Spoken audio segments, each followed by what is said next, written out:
More than a century in the making, a church that defies time, architecture, and imagination.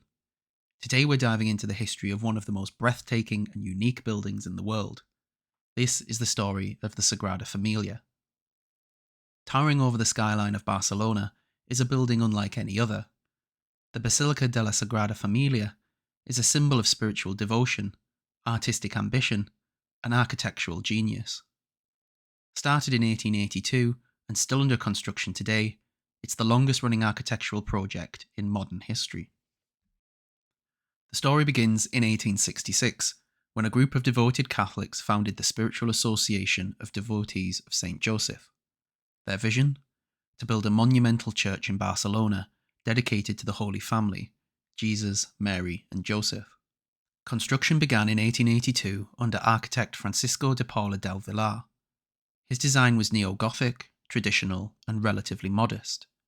But within a year, Villar resigned over disagreements. That's when a young, ambitious architect named Antoni Gaudí took over, and everything changed. When Gaudí assumed control, he was just 31 years old, but he already had bold ideas.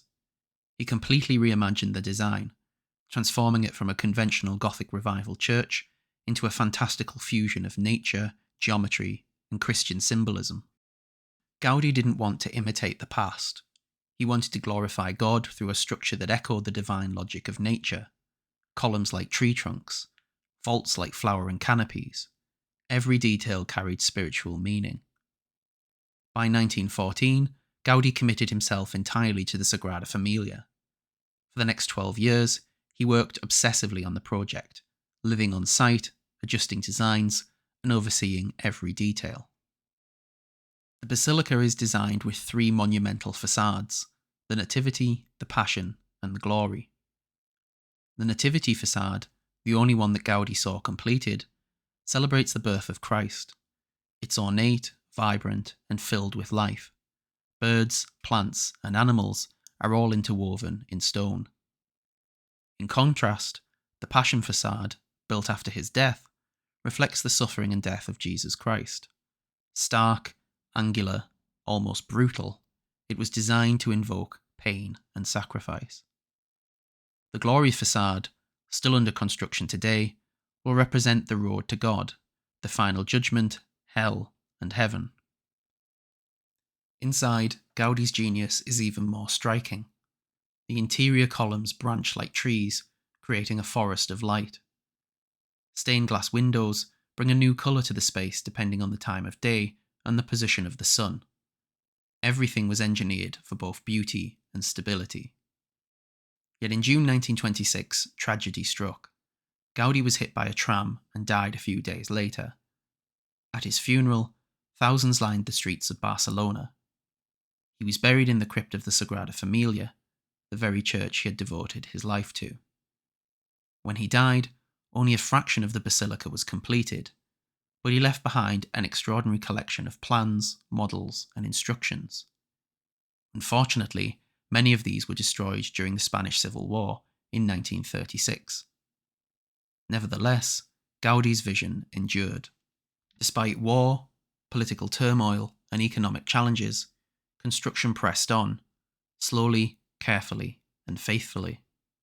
In the 1950s, the building of the Passion facade began. In the 1970s, the bell towers began to rise. By the early 2000s, advanced computer modelling helped artisans decode Gaudí's designs and accelerated progress. In 2010, Pope Benedict XVI consecrated the church as a minor basilica. For many, it was a symbolic moment, recognition of a building not just as architecture, but as a spiritual legacy. The Sagrada Familia is not without controversy, however. Some architects argue the modern construction betrays Gaudí's original vision. Others see the blending of old and new as a tribute to his evolving genius. There have also been disputes over building permits. Shockingly, it wasn't until 2019 that the basilica was officially granted a construction license, 137 years after ground had been first broken. Even among the public, opinions can be sometimes mixed. Is it a divine masterpiece, or a grotesque overreach? One thing is certain, It makes people feel something when they first see it. Today, the Sagrada Familia is nearing completion. The COVID-19 pandemic delayed progress, but it has been announced that the majority of the work will be finished in 2026. When finished, it will have 18 towers, 12 for the Apostles, 4 for the authors of the Gospels, 1 for the Virgin Mary, and the tallest, 172.5 metres, for Jesus Christ.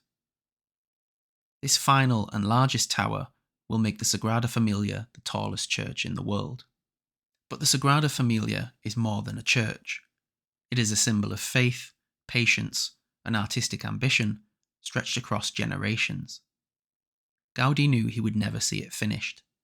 He famously said, "My client is not in a hurry," his client being God. Today, millions of people walk its aisles. Each stone, each sculpture, each ray of light tells a story of belief in something greater. Over a century in the making, the Sagrada Familia reminds us that true beauty often takes time, and sometimes the most powerful creations often require the greatest leap of faith. If you like this video, feel free to check out my other content, and don't forget to subscribe and share for more history with Liam.